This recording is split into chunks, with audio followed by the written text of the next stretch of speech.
Here's one way that you could maybe try to motivate the reverse premise, like that possibly God does not exist. Right. Some people have wanted to say that God's existence is impossible because his attributes are contradictory. Right. Maybe there's like two attributes he has, like perfect mercy and perfect justice. These two attributes seem to contradict each other like directly. And maybe we don't have to focus on those two, but what's your take on that? Like, how do you resolve that Right. kind of? Okay, so I want to expand the question because Yujin Nagasawa's recent work on this, now published with Oxford, called Maximal God, addresses these kinds of questions. And Yujin thinks that there are three different kinds of arguments against the existence of a maximally great being.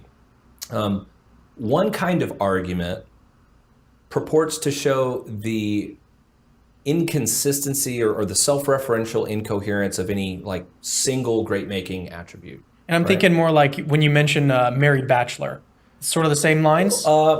Slightly, but different. So let's Okay. consider omnipotence, right? Okay. The idea that God is all-powerful, that God can do just anything, right? Well, if God is all-powerful, then he can create a rock that's so heavy that not even God could lift it. I mean, if he can't do that, then there's something that God can't do. But if he can do it, if he can create a rock that's so heavy that not even God can lift it, well, then once he creates the rock, well, now there's something that God can't do. So no matter how you think through the puzzle, it looks like God can't really be omnipotent. So that's one kind of argument against the idea that there even could be a maximally great being. I think there's responses to the paradox of the stone. But that's just one of the kind of arguments. Now, the second kind of argument that Eugen gives is what you're talking about. And he says, so an omnibenevolent being, a morally perfect being, well, that being can't sin. But an omnipotent being is all-powerful. Like, clearly it's possible to sin. So it sure seems like you couldn't have a being that is simultaneously morally perfect and all-powerful. And then there's a third kind of argument that says, hey, look, one or more of these great-making attributes is incompatible with some contingent fact about the universe.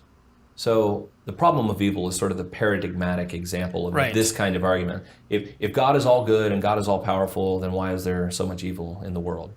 Well, Eugen's response to all this is that rather than respond to each and every version of some anti-theistic argument, let's take a more economic approach and just say, God is whatever the greatest conceivable being is.